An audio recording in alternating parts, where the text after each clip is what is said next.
ہم ایک دوسرے کے دشمن بنے ہوئے ہیں صرف اس لیے کہ وہ بندہ خوش کیوں ہے۔ یار کیا فائدہ ایسے پیسے کا کہ آپ کا بھائی آپ کے پاس بیٹھے ہے اور وہ آپ سے وہ بات نہ کر پائے جو وہ کہنا چاہتا ہو، تو آپ کے پیسے کا کیا فائدہ؟ آج کے دور میں اگر انسان کا کوئی سب سے بڑا دشمن ہے تو وہ انسان خود ہے۔ ہم ایک دوسرے کے دشمن بنے ہوئے ہیں صرف اس لیے کہ وہ بندہ خوش کیوں ہے۔ ہم دوسروں کی خوشیاں کھانا چاہتے ہیں، دوسروں کو مردہ دیکھنا چاہتے ہیں، اور پھر ان کی موت پر آنسو بہا کر، مگرمچھ کے آنسو بہا کر یہ احساس دلوانا چاہتے ہیں کہ وہ ہمارے لیے کتنا ضروری تھا۔ اپنا قبلہ درست کریں اور انسان کو خوش رہنے دیں۔ السلام علیکم ورحمۃ اللہ وبرکاتہ۔ ہم میں سے پتہ نہیں کتنے لوگ، یہ شاید آپ بھی ایسے ہوں، شاید میں بھی ایسا ہوں، ہم میں سے اکثر لوگ دوسروں کی خوشیاں کھانا چاہتے ہیں، دوسروں کو غمگین دیکھنا چاہتے ہیں۔ ہم لوگ اپنی حق حلال کی کمائی ہوئی پیسے جو ہم لوگ محنت سے کماتے ہیں، حق حلال سے کماتے ہیں، ہم ان کو حرام کاموں پہ لگا کے دوسروں کو تکلیف پہنچانا چاہتے ہیں۔ میں نے پتہ نہیں کتنے لوگوں کو دیکھا ہے، آپ لوگ پتہ نہیں کتنے ایسے لوگوں کو جانتے ہیں جو جا کے دم درود کرواتے ہیں، کالے جادو کرواتے ہیں دوسرے لوگوں پر، اور اپنی حلال کی کمائی جا کے ان کو دیتے ہیں۔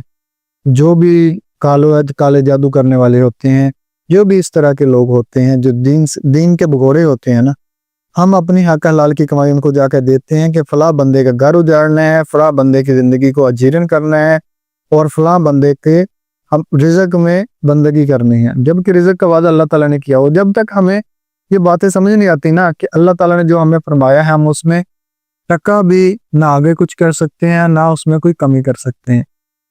اب ہمارے لوگوں کی سوچ کس طرح ہے؟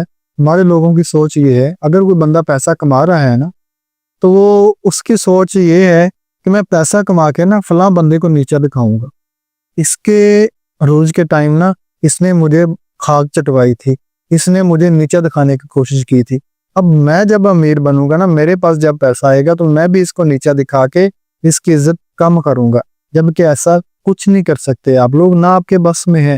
عزت ذلت اللہ تعالیٰ کے ہاتھ میں ہے، اللہ تعالیٰ نے عطا کرنی ہے، اور بندے کے اعمال پہ عطا کرنی ہے، بندے کے اعمال کیسے ہیں۔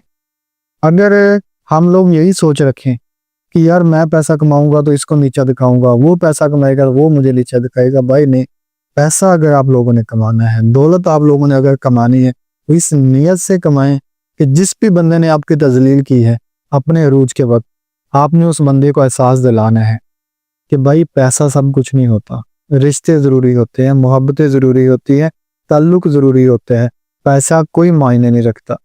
جس دن ہمارے ذہنوں میں یہ سوچ بیٹھ جائے گی نا، اس دن ہم لوگ خوشگوار زندگی، سکون کی زندگی گزارنا شروع کر دیں گے۔ یار کیا فائدہ ایسے پیسے کا کہ آپ کا بھائی آپ کے پاس بیٹھے ہے اور وہ آپ سے وہ بات نہ کر پائے جو وہ کہنا چاہتا ہو، تو آپ کے پیسے کا کیا فائدہ؟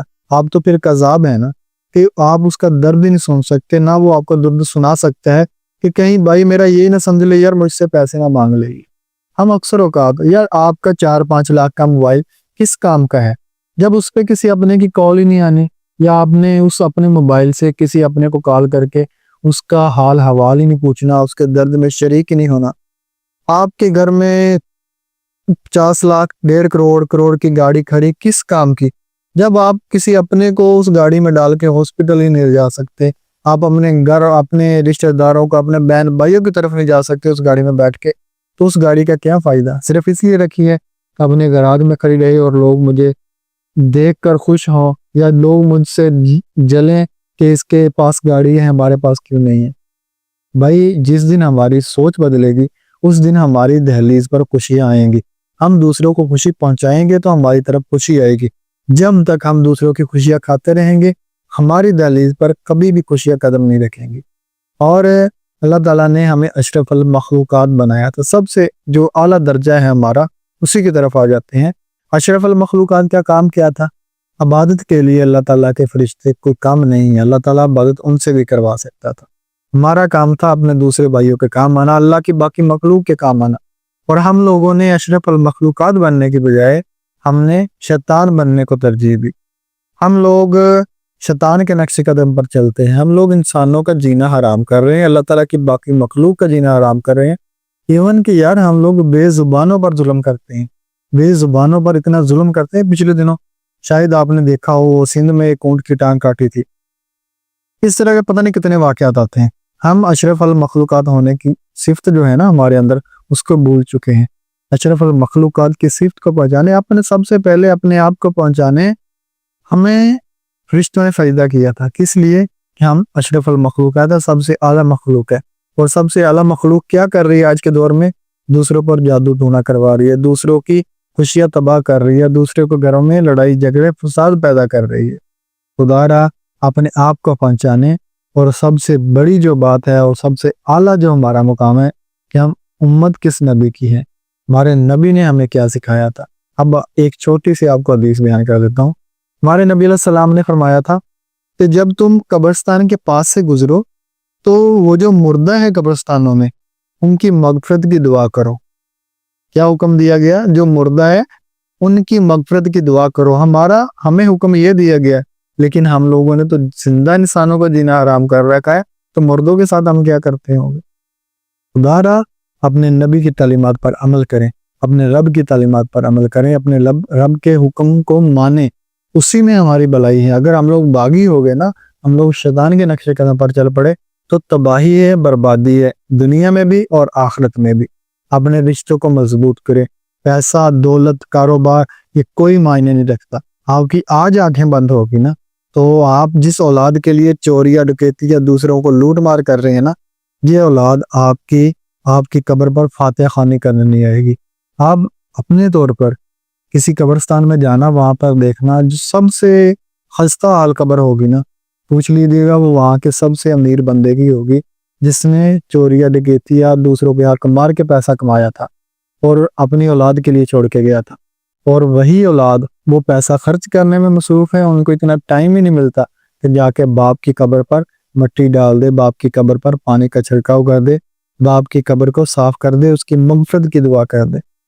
آپ کی اولاد نے آپ کے کام تب آنا ہے جب آپ ان کے حلق میں رزق حلال کا لقمہ جانے دیں گے. اگر آپ آرام کمائیں گے تو آپ کے ساتھ اللہ تعالیٰ آپ کے لیے آسانیاں پیدا کرے. آپ کے ساتھ وہی سلوک ہوگا جو کسی باغی کے ساتھ ہوتا ہے، جو دین کا باغی ہو جاتا ہے، جو اللہ تعالیٰ کے احکامات سے مکر جاتا ہے، اللہ تعالیٰ کے احکامات سے ہٹ جاتا ہے نا، جو سلوک اس بندے کے ساتھ ہوگا وہی آپ کے ساتھ ہوگا.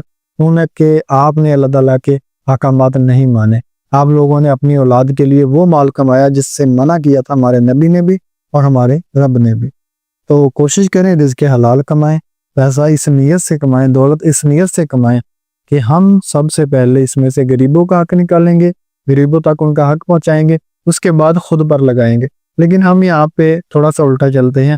ہم پہلے خود کھاتے ہیں، جو تھوڑا بہت بچا کچھا ہو وہ پھر کسی غریب کو دیتے ہیں، مسکین کو دیتے ہیں، اور وہ بھی حقداروں کو نہیں دیتے. جو ہم سے مانگنے آ جاتا ہے اس کو ہم لوگ دے دیتے ہیں، وہ سمجھتے ہیں کہ ہم نے اپنا فرض ادا کر دیا. نہیں بھائی، سفید پوش لوگوں کو ڈھونڈے، ان کے گھروں میں جائیں، وہ جو قدم بھی چل کے جائیں گے نا ان کی بھی نیکیاں ملیں گی آپ لوگوں کو. اللہ تعالیٰ کی مخلوق کے لیے آسانیاں پیدا کریں، دوسروں کی خوشیوں کا خیال رکھیں. انشاءاللہ آپ کبھی بھی غمزدہ نہیں ہوں گے، کبھی بھی غمگین نہیں ہوگے. یہ اللہ تعالیٰ کا وعدہ ہے. اپنا خیال رکھیں، بہت زیادہ خیال رکھیں، دوسروں کی اصلاح کریں. اگر کہیں کوئی غلطی کوتاہی کر لیتا ہے بندہ، اس کو معاف کر کے گلے سے لگائیں، اس سے خود معافی مانگ لیں. آپ کی شان میں کمی نہیں آئے گی، اس سے بڑھ کے اور زیادہ عزت بڑھے گی. اگر کسی نے آپ کا دل دکھایا ہے، اللہ کی رضا کے لیے اس کو معاف کر کے دیکھیں. انشاءاللہ اللہ تعالیٰ آپ سے راضی ہوگا، آپ کی زندگی آسان ہونا شروع ہو جائے گی. اپنا بہت زیادہ خیال رکھیں. فی امان اللہ. اللہ حافظ.